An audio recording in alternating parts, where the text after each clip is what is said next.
Aaron Reitz is a major in the Marine Corps Reserve. He sat through the military's training on how to root out extremism. He was brave enough to write an op-ed about it for Newsweek. He explained exactly what the military is teaching its soldiers. The training that he went to warns members of the military to be on the lookout for anyone with, quote, anti-government, anti-authority, or abortion-related ideologies. Right. If you're not for abortion, you can't serve in the military. Now, the training doesn't define those terms, but everyone gets the point. Soldiers are told to simply turn in anyone they expected of being a, quote, extremist.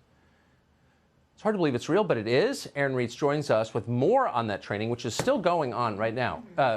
Aaron Reitz, I appreciate your coming on today. Really brave of you and a service to the country to write this piece. Tell us what you saw. Sure. So let me be clear, Tucker, right off the bat, that our military is chock full of real patriots and real heroes. But the military's leadership class and anyone who aspires to be a part of it appears to be given over wholly to this weak, un-American, woke progressivism.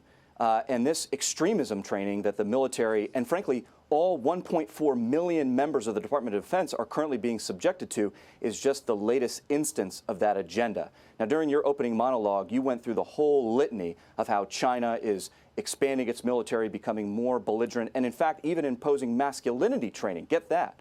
Meanwhile, the American military's top brass is talking about putting pregnant women into combat, expanding its use of race and gender-based quotas, putting a diversity and inclusion officer at the top of our special forces.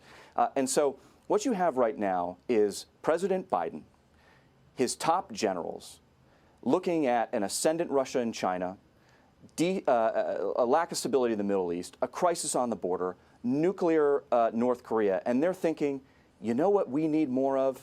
We need extremism training. It's absolutely absurd.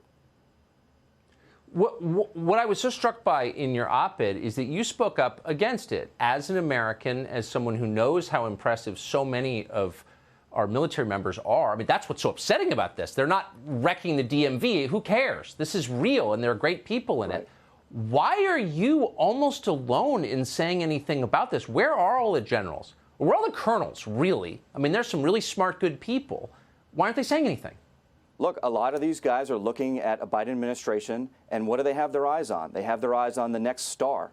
And so in order to join those upper echelons of a Biden administration or democratically controlled executive branch is falling into lockstep with whatever that ideology is. But I got to tell you, Tucker, after publishing that article, I've received tremendous outpouring of support via email, private messages, and so forth among the ranks. So I derive a lot of optimism from those guys, even though when I think about some of the top Biden-supporting top echelons of our military, the future is not very bright. But I'm still fairly optimistic. Boy, and I know that the SEAL teams are just a tiny part of our military, but they're symbolically important. They get so much attention, more than any other group. Right. I mean, they're going to wreck them, aren't they? I mean, that's clearly the plan. Like, they can't handle how masculine the SEAL teams are. Or am I being paranoid?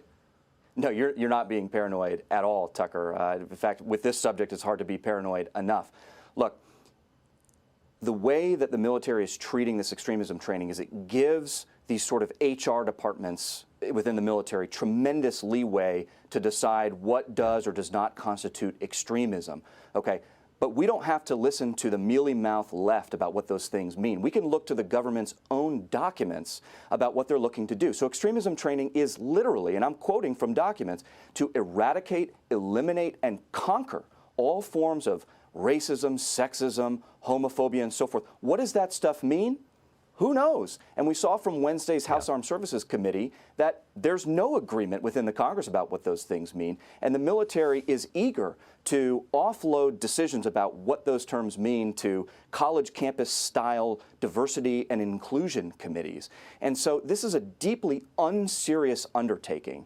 And it shows you how far off our top Biden-allied military leaders are from keeping their eyes off the ball about what really matters, and it's fighting and winning wars. Amen. Nicely put. Aaron, I appreciate your coming on tonight. You're brave. Thank you. Thanks, Tucker. Appreciate it. So let's say the police just want to come into your home with no warrant and, I don't know, take your guns away. They can't do that, right? The Constitution prohibits it. Interestingly, the current administration is now arguing before the Supreme Court that they do have a right to do that. No one seems to be noticing this. We'll tell you what happened. Also, our new show, Tucker Carlson Today, begins on Monday. How do you watch it? We'll show you how you watch it. Straight ahead.